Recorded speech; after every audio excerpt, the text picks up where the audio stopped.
না, আমাকে মেরো না।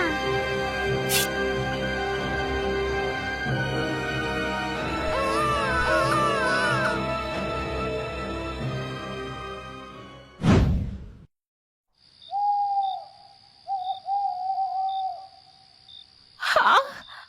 আমি আর পারছি না। আহ! আমার ভীষণ কষ্ট হচ্ছে। দাসী, তোমরা তাড়াতাড়ি রাজাকে খবর দাও।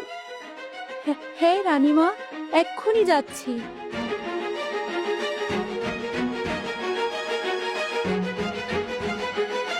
রাজামশাই, রানীমার ভীষণ কষ্ট হচ্ছে, উনি যন্ত্রণায় ছটফট করছেন। প্রহরী, তোমরা শিগগির দাইমাকে ডেকে আনো, সাথে রাজ চিকিৎসককেও পাঠাও, জলদি।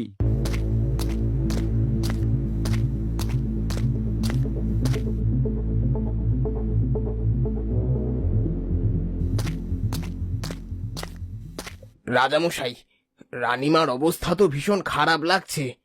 ওনার লক্ষণ দেখে মনে হচ্ছে কন্যা সন্তান জন্ম দেবে। এটা কখনোই সম্ভব নয়। আমার কন্যা সন্তানের কোনো প্রয়োজন নেই, আমার চাই পুত্র সন্তান। কিন্তু যদি কন্যা সন্তান জন্ম নেয় তখন কি করবেন? জিন্দা পুঁতে রাখবো, প্রয়োজনে নদীতে ভাসিয়ে দেব, তবুও আমার রাজ্যে তার কোনো ঠাঁই হবে না। সে তো আপনার সন্তান, নিজের সন্তানের সাথে কেউ এমন কঠিন হতে পারে? অবশ্য এমনটা না হয়েও কোনো উপায় নেই। আমাদের রাজ্যে যে একজন সুযোগ্য পুত্র সন্তানের খুবই প্রয়োজন। রাজা রাজপ্রতাপ চিন্তিত মুখ নিয়ে পায়চারি করতে লাগলেন এবং বীর প্রতাপ মনে মনে উচ্ছ্বসিত হয়ে উঠলেন।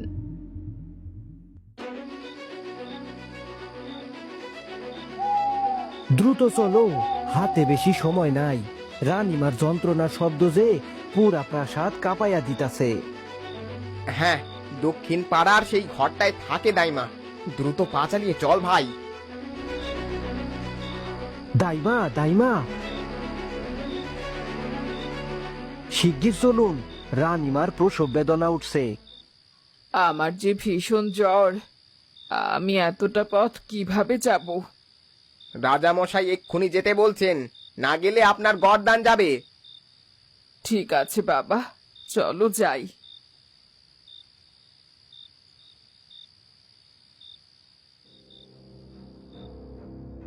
এদিকে রানী বিছানায় অর্ধ শোয়ানো অবস্থায় ছটফট করছেন। দুই দাসী পাশে দাঁড়িয়ে আছে। হঠাৎ দাইমা সেখানে প্রবেশ করে। মাগো, আর পারছি না। দাইমা এসে গেছে। রানীমা, এই তো এক্ষুনি আপনার সন্তান প্রসব হয়ে যাবে, আর একটু ধৈর্য ধরুন।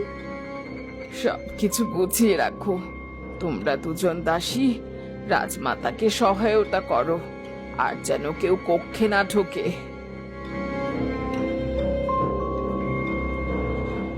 দাইমা, দাইমা, আর পাচ্ছি না, যা করার তা তাড়াতাড়ি করুন। শান্ত থাকুন রানীমা, এক্ষুনি সব হয়ে যাবে।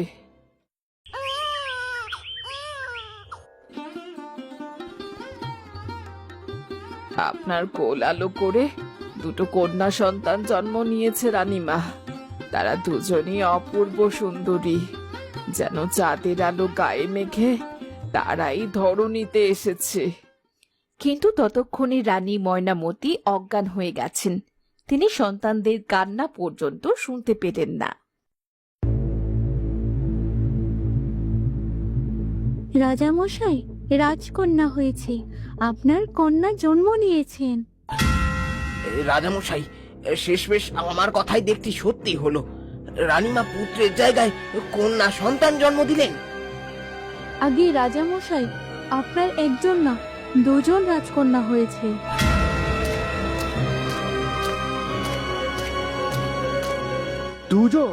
দুজনই কন্যা? দুঃখজনক, ভাগ্যের কি নির্মম পরিহাস। আপনি যে পুত্র সন্তানের জন্য এত অপেক্ষা করলেন, সেখানে কিনা রানীমা একসাথে দুজন কন্যা সন্তান জন্ম দিলেন। আমি রাজ্যকে একজন উত্তরাধিকারী দিতে চেয়েছিলাম, সিংহাসনের একজন যোগ্য পুত্র চেয়েছিলাম, কিন্তু রানী ময়নামতি জন্ম দিল দুজন কন্যার। আর এটাও ভেবে দেখুন, দুটো কন্যা মানে তো ভবিষ্যতে দুটো বিয়ে, রাজকোষের অপচয়, দুর্বল উত্তরসূরির সম্ভাবনা। প্রজারা কি এই এই রাজকন্যাদেরকে রাজ্যের উত্তরাধিকারী হিসেবে মানবে? ভাই হিসেবে বলছি, আপনি যা সঠিক মনে করেন তাই করুন, কিন্তু মনে রাখবেন, রাজ্যকে দুর্বল উত্তরাধিকারী দিয়ে গেলে ইতিহাস ক্ষমা করবে না। আর এখনো সময় আছে, আপনি এই কন্যাদের নিয়ে ভাবুন। তোমরা এই রাজপ্রতাপনগরের ভাবি উত্তরসূরি, এই রাজ্যের আলো। তোমাদের হাত ধরেই এই রাজ্য একদিন আলোকিত হবে। রাজমাতা, আমি ক্ষমা প্রার্থী, কিন্তু আমাকে জানাতেই হচ্ছে রাজামশাই কন্যাদের আগমনে খুশি নন। তিনি কিছু না বলেই সভাকক্ষে চলে গেছেন। এদিকে রানীমা এখনো অচেতন। এখন আমরা কি করব? প্রতাপের কাছে কন্যা সন্তান কোনো মূল্য রাখে না, আমি জানতাম, কিন্তু ওদের আগমনে যে প্রতাপ এইভাবে নারাজ হবে আমি সেটা বুঝতে পারিনি। এই কন্যাদের এখন কি হবে? রাজকন্যারা দেখতে একদম একই রকম, তবে তাদের মধ্যে কিছু পার্থক্য বিদ্যমান। একজনের গালে একটা ছোট্ট তিল আছে, আর অন্যজনের কপালে একটি দাগ আছে। কিন্তু রানী ময়নামতি, তার তো এখনো জ্ঞান ফিরছে না। কেন ফিরছে না? টানা প্রসব বেদনা এবং যমজ সন্তান জন্ম দেওয়ায় রানীমা ভীষণ দুর্বল হয়ে পড়েছেন। আজ রাতটা উনি ঘুমোলেই ঠিক হয়ে যাবেন। আমি বহু আশা করেছিলাম আমার একজন পুত্র সন্তান জন্মাবে, যে এই রাজ্যের ভবিষ্যৎ রক্ষক হবে।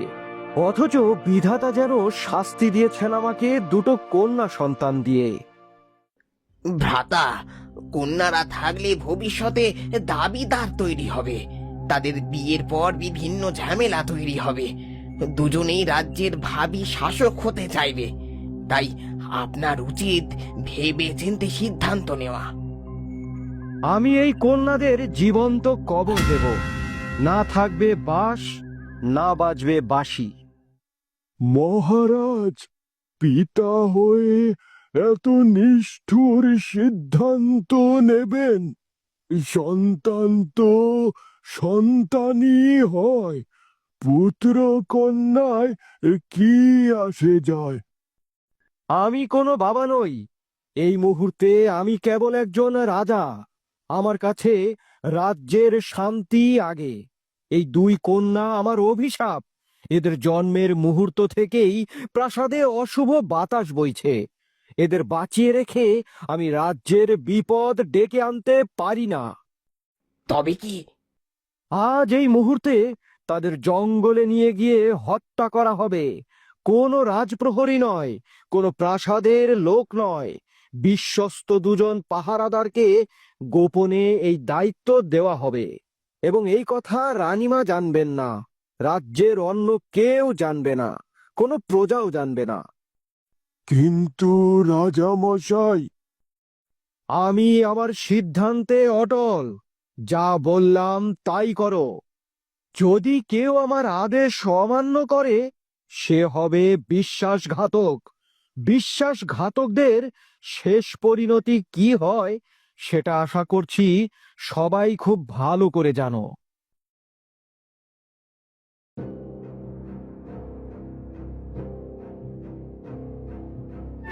এই, কারা তোমরা? কোথায় নিচ্ছ এই রাজকন্যাদের? রাজার আদেশ, রাজকন্যাদের নিয়ে যাওয়ার জন্য আমাদেরকে বাধ্য করা হয়েছে। আমাদের কিছুই বলার নেই। কি? রাজার আদেশ? রাজা তার নিজের কন্যাদের রাতের আধারে নিয়ে যাওয়ার আদেশ দিয়েছেন? নিজের ভালো চাইলে এক্ষুনি প্রাসাদ ছেড়ে চলে যাও। রানীমা উঠে গেলে তোমাকেই নানান রকম প্রশ্ন করবে। মনে রেখো, কিছুতেই এই কথা রানীমার কানে পৌঁছানো যাবে না। রাজার আদেশ, আর এই আদেশ অমান্য করলে এই গর্দান যাবে। না, আমি মরতে চাই না। আমি এক্ষুনি এই প্রাসাদ ছেড়ে অনেক দূরে চলে যাচ্ছি। বাচ্চা দুটো এখনো ঘুমে আছে, তাড়াতাড়ি প্রাসাদ থেকে বেরিয়ে যায়। ঠিক আছে, চল। আর এক মুহূর্ত এখানে নষ্ট করা যাবে না। তোমরা রাজকন্যাদের নিয়ে যেও না। রানী ময়নামতি ভীষণ কষ্ট পাবে। রানী ময়নামতি, তুমি ওঠো। এই পাখিকে তো এখানে রাখা যাবে না, একেও সাথে নিয়ে চল, নয়তো রানীমার জ্ঞান ফিরলে এই পাখি রানীমাকে সব বলে দেবে। ঠিক বলেছিস ভাই।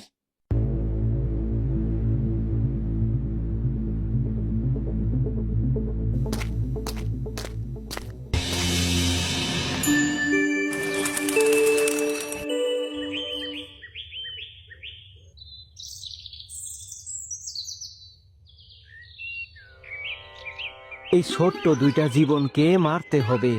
ভাই ভাই, বুকটা কেমন যেন কাঁপতাছে রে। আমরা তো আদেশের দাস রে ভাই। রাজা মশাই যদি জানতে পারেন আমরা ওদের বাঁচিয়ে রেখেছি হত্যা না করে, তাহলে ওদের সাথে আমাদেরও প্রাণ চলে যাবে। এমন নিষ্ঠুর বাবা আমি কখনোই দেখি নাই, গল্পেও শুনি নাই রে ভাই। ইস, এত সুন্দর বাচ্চাগুলা রে কিভাবে মারার আদেশ দেয়। রাজকন্যারা নিঃশব্দে ঘুমিয়ে আছে। দুজন প্রহরী ধীরে ধীরে দুই রাজকন্যাকে মাটিতে রাখে। হঠাৎ একজন রাজকন্যা কেঁদে ওঠে, সাথে সাথে অপর রাজকন্যাও কাঁদতে শুরু করে দেয়। তাদের কান্নার ধ্বনি যেন চারপাশে ছড়িয়ে পড়ে। চোখ বন্ধ কর ভাই, কাজটা যখন করতেই হইব তখন তাড়াতাড়ি শেষ করি। না না, তোমরা ওদের মেরো না। ওদের ওখানেই ফেলে রেখে যাও। আমি কাউকে কিছু বলবো না। ভাই, এই পাখির কথা বিশ্বাস করিস না। পরে পরে এই পাখি আমাদের ফাঁসিয়ে দেবে। হ্যাঁ, তুই ঠিক বলেছিস। এই কন্যাদের আগে এই পাখিটারে হত্যা করতে হইব। এই বলে প্রহরীটি টিয়া পাখিটিকে খাঁচা থেকে বের করে মাটিতে পা দিয়ে ধরে। না, আমাকে মেরো না। ছেড়ে দে শয়তান, ছেড়ে দে, ছেড়ে দে। আর তার হাতে থাকা তলোয়ার দিয়ে হত্যা করে।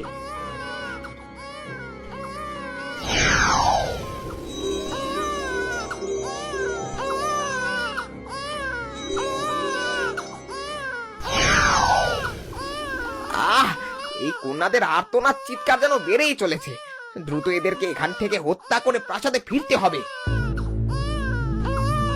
এই বলে প্রহরী দুজন তলোয়ার উঁচু করে রাজকন্যাদের হত্যা করার জন্য। আর ঠিক তখনই সেখানে সিংহের গর্জন শোনা যায়। দুজন প্রহরী তখনই তলোয়ার নামিয়ে ফেলে। ওরে বাবা রে, এ যে সিংহের গর্জন, মনে হয় আশেপাশেই কোনো সিংহ আছে। হ্যাঁ রে, তুই তুই ঠিকই বলেছিস। যদি জীবন বাঁচাতে চাস তাহলে দ্রুত পালা। কিন্তু এই কন্যাদের হত্যা না করলে তো রাজা আমাগো গর্দান নিব। আরে আরে ভয় পাস না। এই কন্যাদের এমনিও এই সিংহ ছিঁড়ে ছিঁড়ে খেয়ে নেবে। এখন এখন আগে নিজের জীবনটা বাঁচা। প্রহরীরা সিংহের ভয়ে বাচ্চা দুটিকে জীবিত রেখে সেখান থেকে পালিয়ে যায়। বাচ্চা দুটির কান্নার শব্দ অনুসরণ করে সিংহ সেখানে এসে হাজির হয়। বাচ্চা দুটিকে দেখে সিংহের পেটের ক্ষুধা যেন বেড়ে যায়। আহ, এই জঙ্গলের মধ্যে মানুষের ছানা দেখছি, আজ একদম পেট পুরে খাবো। এই বলে সিংহ বাচ্চা দুটিকে খেতে সামনের দিকে এগোয়। বাচ্চা দুটির চাঁদ মুখখানা দেখে সিংহের খুব মায়া হয়, আর সিংহটি দাঁড়িয়ে পড়ে। এত সুন্দর ফুটফুটে বাচ্চা দুটিকে এই জঙ্গলে কে ফেলে গেল? না, যেমন করেই হোক আমি এই বাচ্চা দুটিকে বাঁচাবই। কিন্তু কিভাবে আমি এদেরকে বাঁচাবো? পেয়েছি, পাশেই তো নদী আছে, আর নদীর ওই পারেই আছে লোকালয়। আমি বরং এই বাচ্চা দুটিকে কচু পাতাতে করে ভাসিয়ে দেই।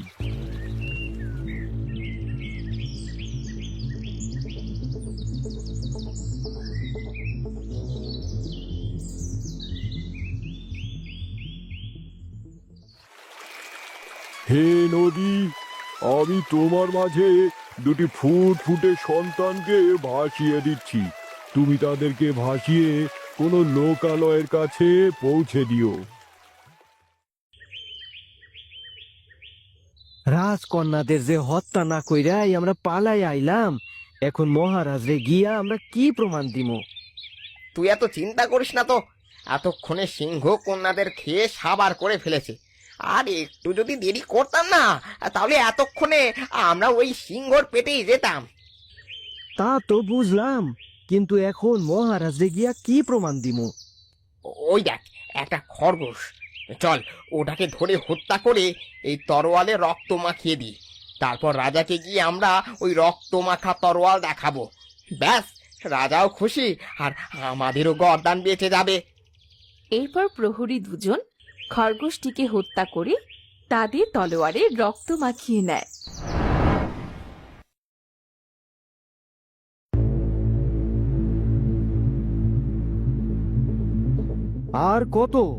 আর কত সময় অপেক্ষা করতে হবে? সেই প্রহরী দুজন আসছে না কেন? কখন কখন এসে আমাকে খুশির খবর শোনাবে? মহারাজ, আপনার আদেশ সম্পন্ন হয়েছে। রাজকন্যাদের আর কোনো চিহ্ন অবশিষ্ট নেই। এই যে তার প্রমাণ।